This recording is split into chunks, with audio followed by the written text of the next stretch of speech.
Mental health challenges are often kept in the closet or even swept under the rug.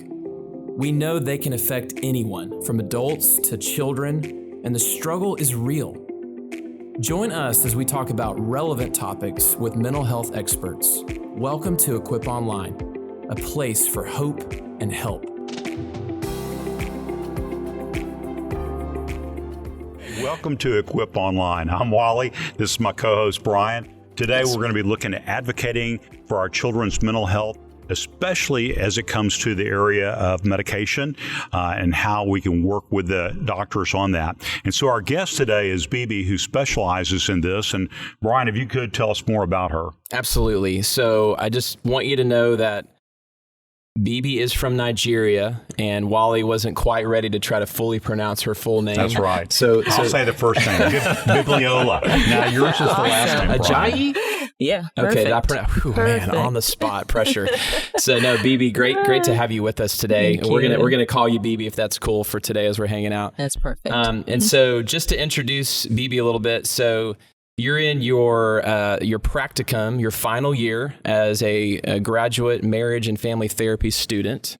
And Bibi has a love for people and a desire to serve is the reason why you became a pharmacist 10 years ago. So she brings an interesting background with being a pharmacist before, now kind of really focusing on marriage and family therapy in your studies.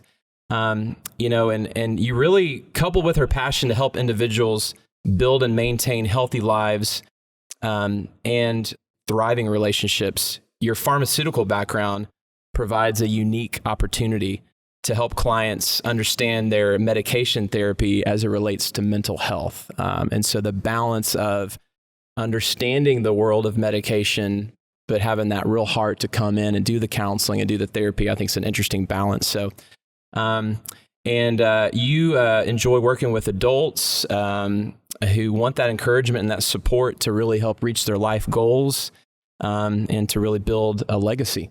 That's something very important to you. So that's a little bit about you, but in 60 seconds or less or so, Bibi, tell us a little bit more about you, maybe about your family, or just so we can get to know you. Yeah, sure. I'm so glad to be here. Thank you so much for having me. Yeah. So like you said, I'm originally from Nigeria, moved here about almost 20 years ago right now. I've been here, most of my family's here. I'm the first daughter of a family of 6 kids. I have 2 older brothers. I'm third, and then I have 3 younger siblings. And then I'm married. I've been married for the past 8 years, and I have 3 beautiful children. Awesome. And we live here. We just moved recently to the Woodlands about 2 years ago. So, Okay. Fantastic. Well, very cool. So I'm excited about this topic. It's something that is real personal to me. I'm a dad. I've got kids a little bit older than yours. So I've got everything from teenagers down to an up-and-coming first grader. So we kind of have some different ages. But, as a parent, one of the important words for us is that we're an advocate for our children. And you can think about, for me, I think about my child's spiritual, physical, mental, social, I want to be that advocate where they develop and become fully who they've been made to be. And so today is really about the fact that I have an important role to play as a parent in being educated. And we're really focusing on being an advocate for your child's mental health. But it's not an easy space to navigate. There's all the counseling, and then there's all the different types of medications, and there's support groups, and there's all the effects of how diet and things we eat and exercise, as I've kind of been in this space for a while, it's a lot to take in, and I realize, man, I've got to really try to get my head as much as I can around this topic to be an advocate for my child. So that's kind of what we'd love to just have a conversation about with you today, Bibi. And I think that'll be a worthwhile thing to talk about. So Wally? Yeah, so Bibi, Brian and I both have our masters. I don't know about him, but that's as far as I ever want to go with schooling. So you're fascinating to me that you've got not only a degree in pharmaceutical, but also now getting one in counseling. So what's that all about? Do you just love school and this is a continual progress for you? What made the transition from pharmacy to counseling? Yeah. So, I mean, I wouldn't even call it a transition, but it is a journey, is really what it's been. And really, to be honest, I couldn't have dreamed up my life the way, as if people ask me, oh, so how did you get into this? How's this working out for you? Or how did you get here? Did you plan this? And I'm like, no, guys, I'm literally a kingdom yes girl, essentially. That's what I call myself. God tells me this is what you're going to do next. And I'm like, that sounds crazy, but guess what? I'm in it. I'm doing it. I find myself in it, and like I said, I couldn't have dreamed up my life if I tried. It is, I'm not saying everything's perfect, but really, it really has been a walk with God. So yes, I did, went to pharmacy school, literally thought I was not going to have to go to school again. I typically am the kind of person that feels like if the master's does not correlate to, like a promotion or something, then like, why am I doing it? So I remember, when God told me like, yes, I want you to go back and, get a master's degree. And I was like, in what? So marriage and family therapy. I'm like, okay, pharmacy, marriage and family therapy. How is that connected? And he's like, well, it is connected, but I'll let you know. So obviously he doesn't let you know, he doesn't tell you everything in the beginning. And I remember telling my husband and he was like, okay, if you want to counsel people, like, they have small groups at church, you could just join. And so he laughed. Yeah, he laughed. And I'm like, I'm serious. He's like, okay. So anyways, fast forward. I start taking classes because that's what God said, you're going to start taking classes. He was so detailed to, actually what school I would attend. And at that time we lived in the Dallas area. So King's University is the name of the school that I currently attend. But yeah, and he just told me, it is your passion. You love, this is your thing. And I'm like, I don't know. I mean, I know I love marriage and family and, relationships, but I don't know. But he literally proved that to me because regardless of how busy I was, raising my family, growing my family, 3 little kids, my full-time job as a pharmacist, I would still be up late at night studying. Like when it came to, counseling and just everything I was learning in school, I was just so hungry and like passionate about it. I would stay up late at night. Not to say that's a good thing to always do, but you know what I mean? Like I just had that passion for it. I knew, he literally proved to me, this is your thing. This is your passion. Yeah. So that's how, I got in there. And then just in the last year, literally, is when he's kind of made it really clear to me how everything ties in, with mental health and with the medication use, and all of that, and how I bring that unique, background into it. And one of the first things that happened when I was at True North, which is where I'm, at doing my practicum, is they shared with me how, like, as counselors, a lot of their clients are on medications, and a counselor really is an advocate for their clients, right? And so they're feeling like, well, sometimes we feel like we're lacking in the area of their medications because we didn't study anything about medications in school, so it's really whatever you do outside of school that you use to gain your knowledge. And so I was like, wow, this is it, just equipping other counselors in this area to know how to advocate for their clients, so just helping them, building them up in that way, but also being able to do that for my own clients. So, I was like, God, that's just you, because how could I have put that together in my mind prior to this? There was no way, so that's my journey.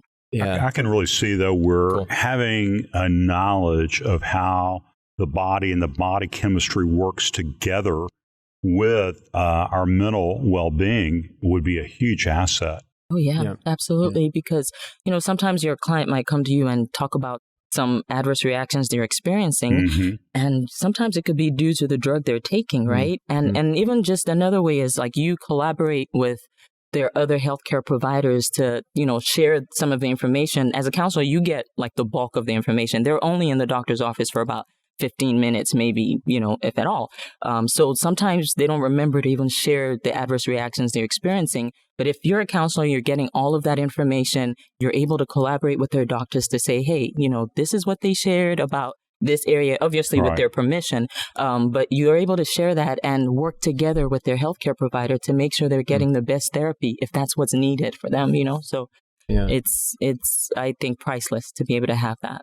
Yeah, absolutely. So, thinking again, as a parent, Bibi, what advice would you give to parents who really do want to learn how to effectively advocate for their child? If they have a child that has some type of mental health disorder and they are having to navigate and be an advocate with medication therapy, what would you say to those parents? How do you effectively advocate for your child in that realm? That's a really great question. And you said something earlier that I felt like that's it really, because you as a parent are looking at your child holistically, right? You're looking at everything that makes up your child.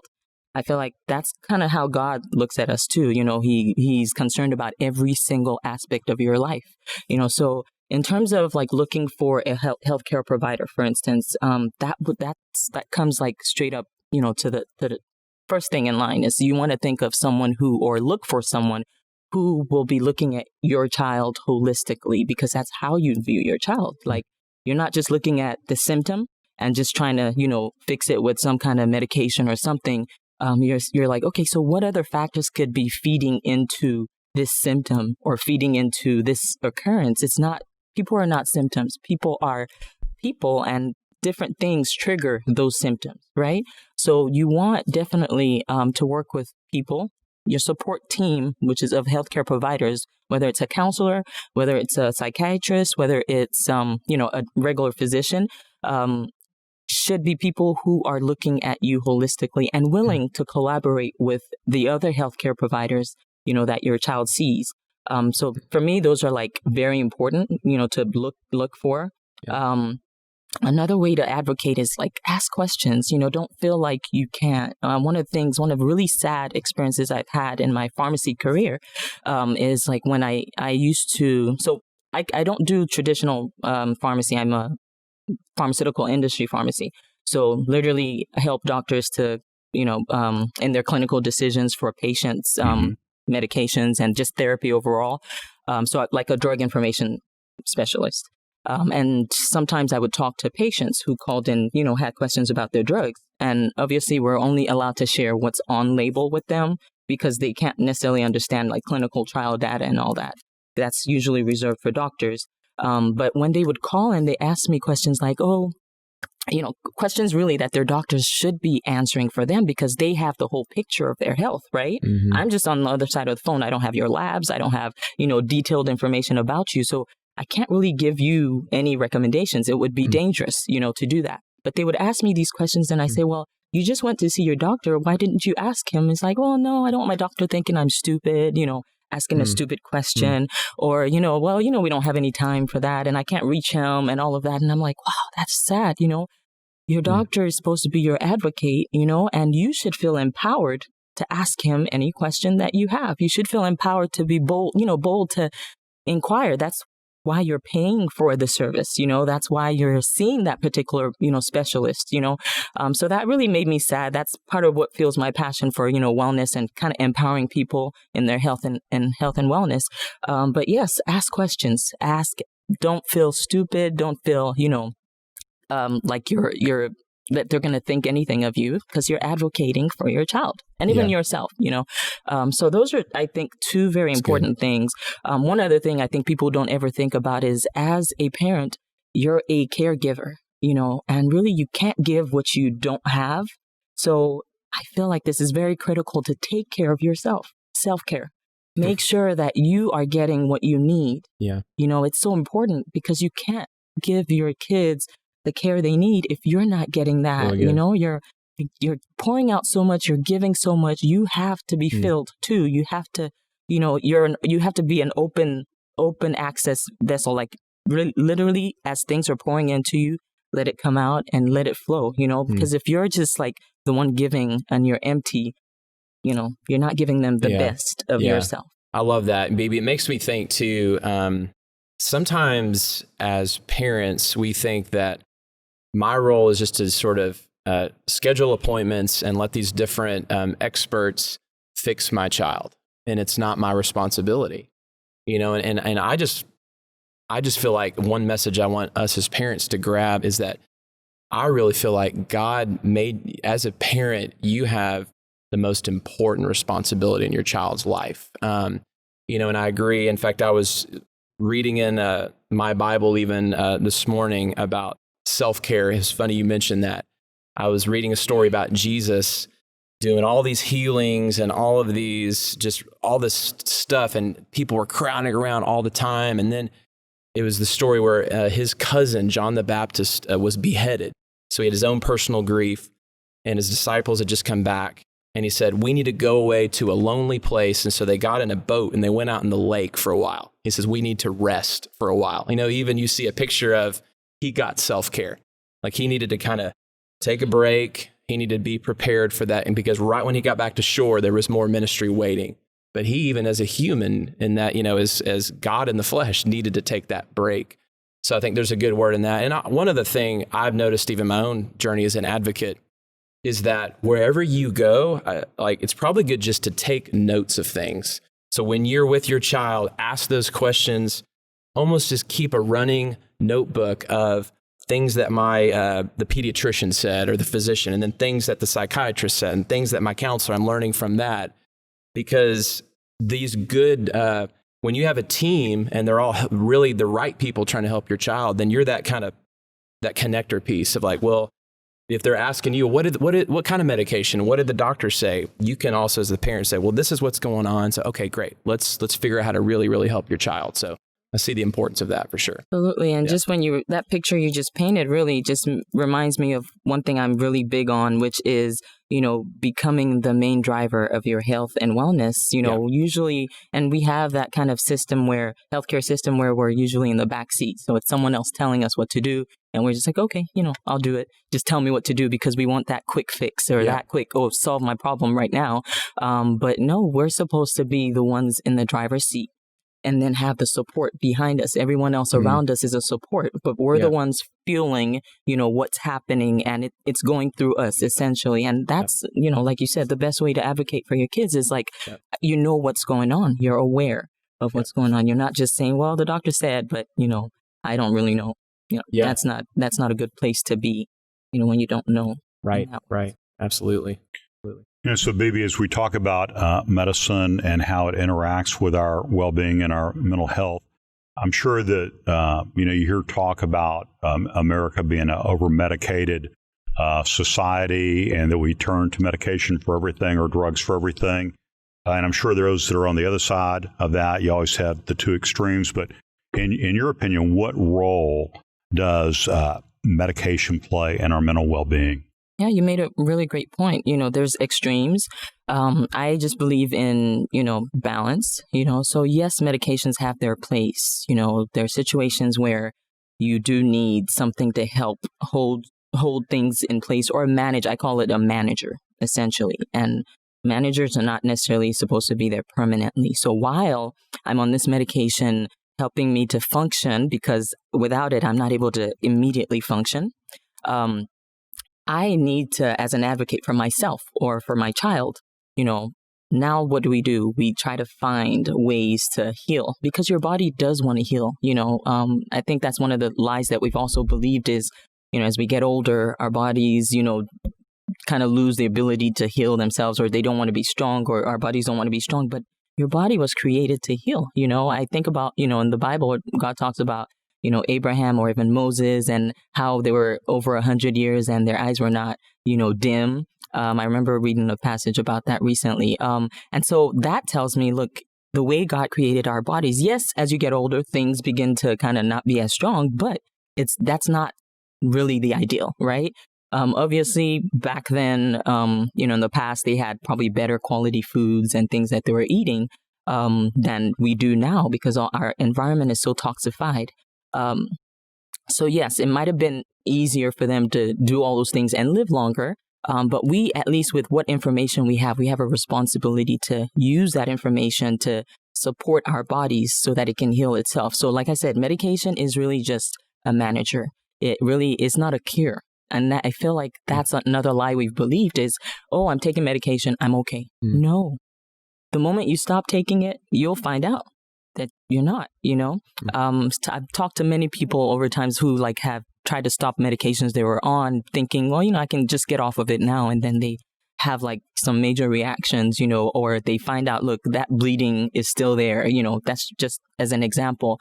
But yeah, it does not cure. I want us to all kind of like keep that in mind when we're getting on medication, or if we're on medication. It doesn't. It's just a manager.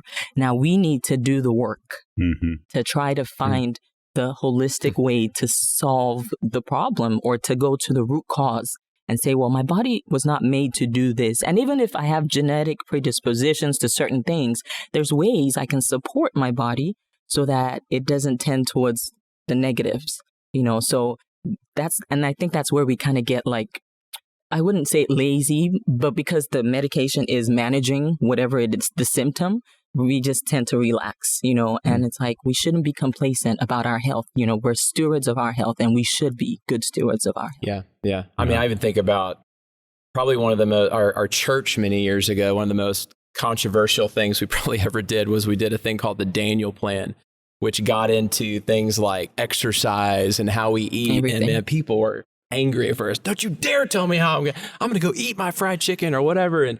But do you see that mentality a lot is really easier just to just prescribe me a medication that kind of in the immediate makes me feel better. But don't tell me I need to maybe change a little bit of the way I eat, or maybe exercising more, which that's really just understanding the way our bodies have been made, right? There's a certain way that our body can be strong. And it is true, if we take care of it, we learn new habits, we all of a sudden, when people do that, they're like, man, I don't even need certain medications anymore. You thought you're going to have to live with things forever. But it's hard though, right? It's a little bit of a harder discipline at times to change some of those habits. Yeah. But ultimately, that's where we really want to try to go to really heal. Absolutely. Yeah. It all goes back to, what is your goal? You want something sustainable, right? Or do you just want a quick fix? Are you thinking about the big picture when you're much older, to be able to run around with your grandkids, to leave a legacy where it's not just about you, it's about the people coming up behind you, like leaving a legacy of health and wellness for them to know, look, you want health and wellness, you can get it. Your body wants to have it, and these are the things that it requires, just discipline. Yeah. And it's not easy, like by any means, but it's worth it at the end of the day. Right. Mm-hmm. You said something that my son will frequently say to me. I've recently lost quite a few pounds, and he will say to me, Dad, do you want to be able to enjoy your grandkids? Mm-hmm. When you're saying that right there, I go, okay, there's my son. You're like, okay. Yeah. I know. That'll get you. Yeah. Get in shape. So how do you go about researching, the doctor, somebody prescribes to you medication? How do you find out to be your own advocate or your child's advocate? How do you find out more about that? Okay, well, what are the resources? Yeah. So I just simply, the first thing I think of with that is the prescribing information, which you may not get that, when you pick up your medication at the pharmacy, because there's so many generic forms. And so you might be getting a generic form, and it's usually coming in the pharmacy bottle. So they might not, they might ask you if you have questions, but it won't have like all the full details. But the FDA website typically has like prescribing information for like all the drugs that have been approved. But then you can also go to the specific drugs manufacturer page, and they have to have an updated prescribing information for every one of their products. And that's a good place. And it's a lot of information, that may not really make sense to you. But I feel like if you're really trying to advocate, even if it means taking that, something you don't understand, taking that to the doctor and say, okay, tell me about this, this is what I read and it seems concerning to me, but can you please, expatiate on it and explain it to me? That's one way of advocating, because at least you asked, at least you tried, at least you went there, to look for it. But yeah, that's a good resource. Really, I feel like the first that you can look. Now, if you're like a science person and you want to look into clinical trial data, you can check out journals and all of that. But, most parents don't even want to deal with that. And you really honestly don't need to. I feel like everything that you need, as far as information that was used to get the drug even approved, typically, and it's balanced because it has to have the good and the bad in there. So it won't be biased, to a great extent.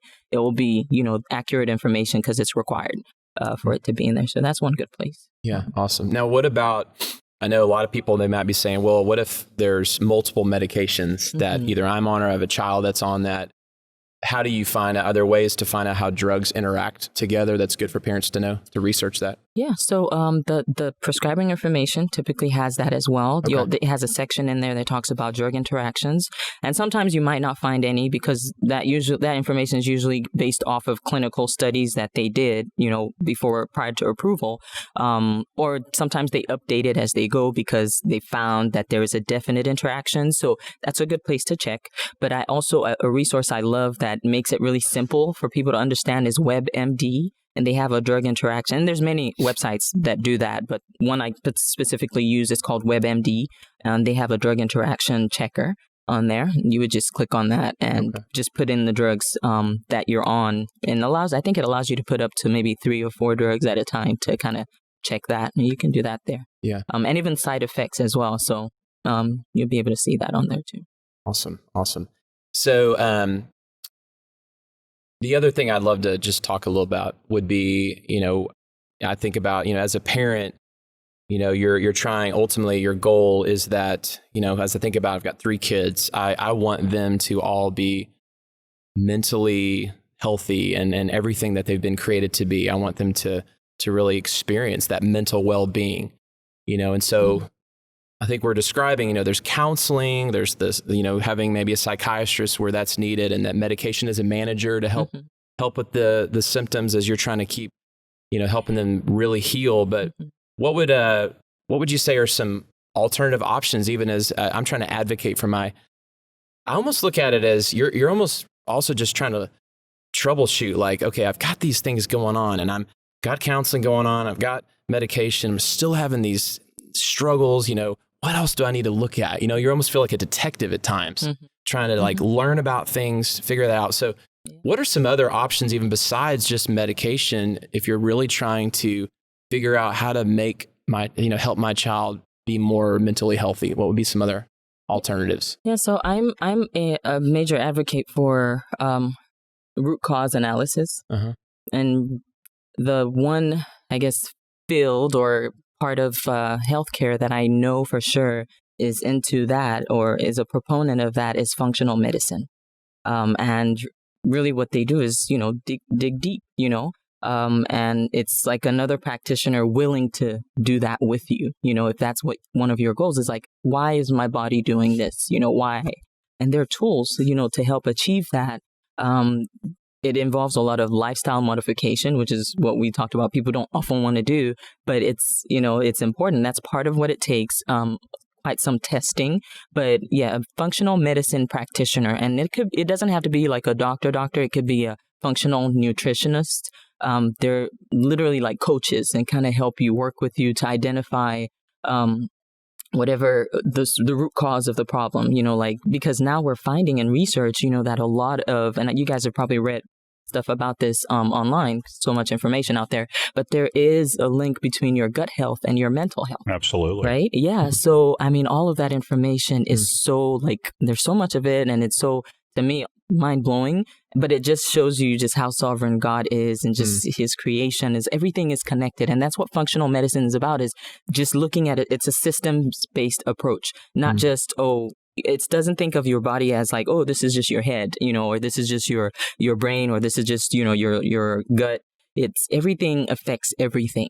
And so that's kind of where we need to look, or how we need to look at, just like we look at ourselves holistically, this is feeding into, what's happening in my brain, what I'm eating, my diet, so it will require testing sometimes. So it just depends on the person, but it's a personalized thing, which is what another thing I love. It's not cookie cutter. It's not like a one size fits all. Oh, they have a headache, so just give them a Tylenol. No, it's, why is that headache there?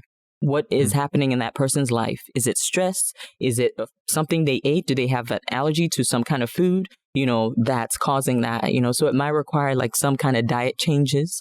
It might require, looking at the medications that a person is on, if there's interactions, so it's looking at you as a whole person. So for me, that's usually the first thing I think of as an alternative to just medication or but in support of all of that kind of as well. Because remember, like I said, medication is not a cure, it's just a manager. So while I'm on that, what can I do to dig deep and find out what's going on here?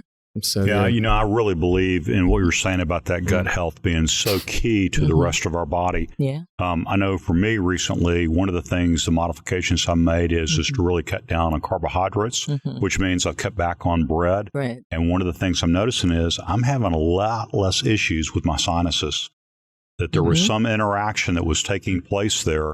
So if that's happened at that minute level, you think about the rest of it to get our gut health in line. And, I know you can do blood tests that tell you things that your system's allergic to. And there's all type of resources out there if you dig deep enough. Oh, yeah. Yeah. If you partner with, a functional, they already have the resources for the most part, at least. And another thing I love is they're not stuck in, oh, this is the way.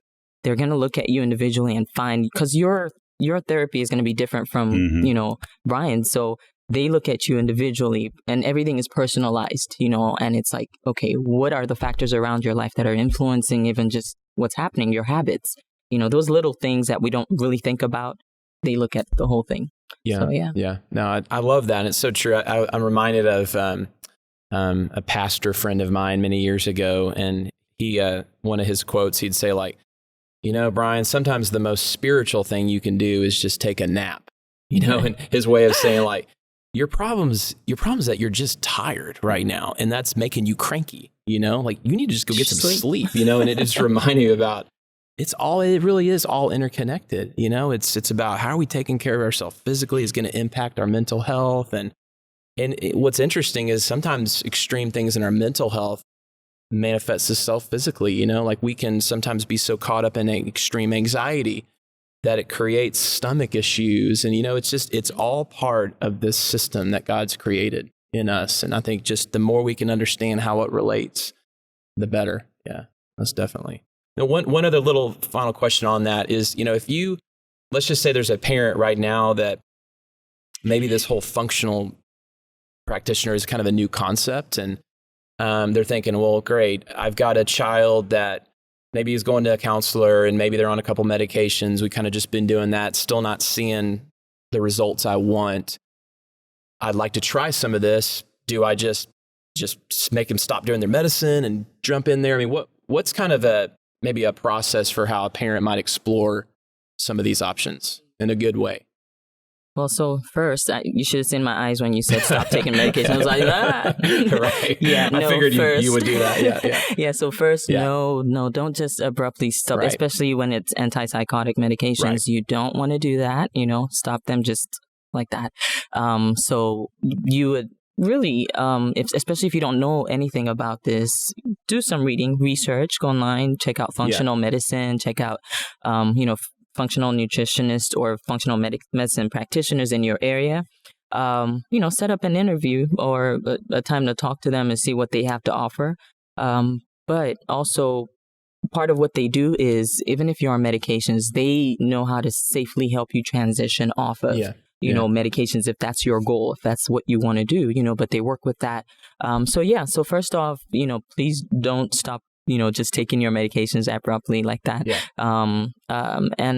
Just read up, equip yourself with the information, because there's a lot of information out there. Get the support, get someone. Don't just, yes, you could do it yourself. You could, try to look for things online, but I just feel like, why would you do that? You're talking about a life. You're not talking about a doll that you just, throw stuff at, so if you invest in what you believe has value. So yes, it might cost a little much more because, obviously, insurance doesn't necessarily cover those alternative natural medicine type services, but it's worth it. It's our life. It's the one life we have. So yeah.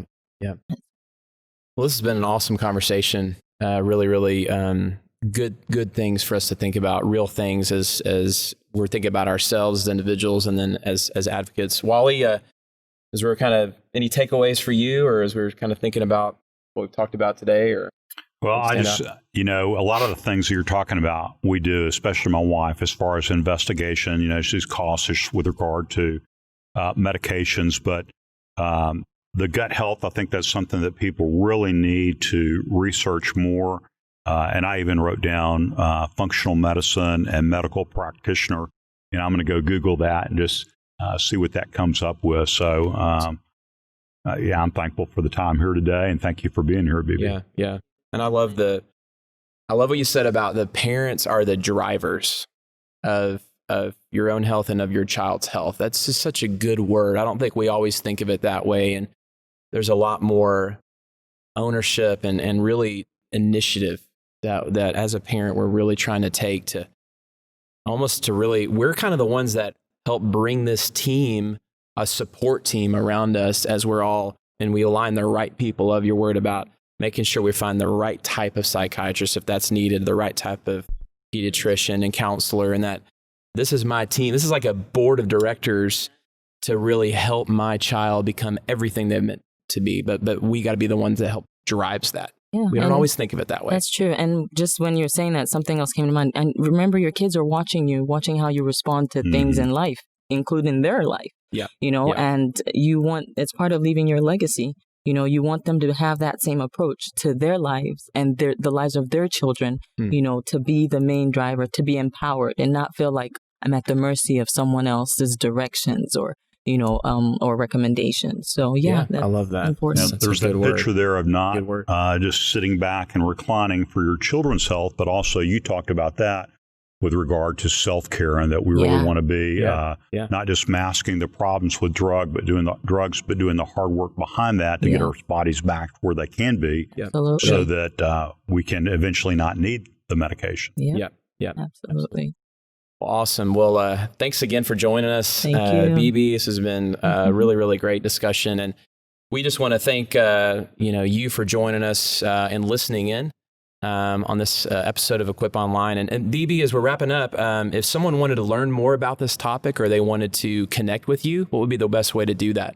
Well, I can leave my direct email, but also I'm currently, like I said, in practicum site right now is True North, the Woodlands. Okay. Yeah. So that would be a great way to connect. Okay. My husband and I also own a functional wellness business as well. Awesome. And we have a website. It's www.mynowwellness.com. Okay. So that's another place where you can reach out. Awesome. Thank you.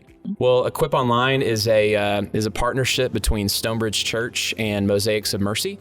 Mosaics of Mercy is an awesome nonprofit here in Montgomery County area, and their desire is to be a mental health resource hub to help you get connected to support groups, counselors, different programs. And we also want to let you know that we have a website, Equip Online, where we put different resources to help you take some next steps on any of the topics we talk about. Well, our desire is that you would walk in the fullness of life that you've been created for. God bless you. Hey, thanks so much for watching. We're really passionate about shedding light on mental health. If you found this discussion helpful or beneficial, be sure to like and share the video. If you want to see more, be sure to subscribe and don't forget to ding that notification bell so you know when we release a new episode. We'll see you next time.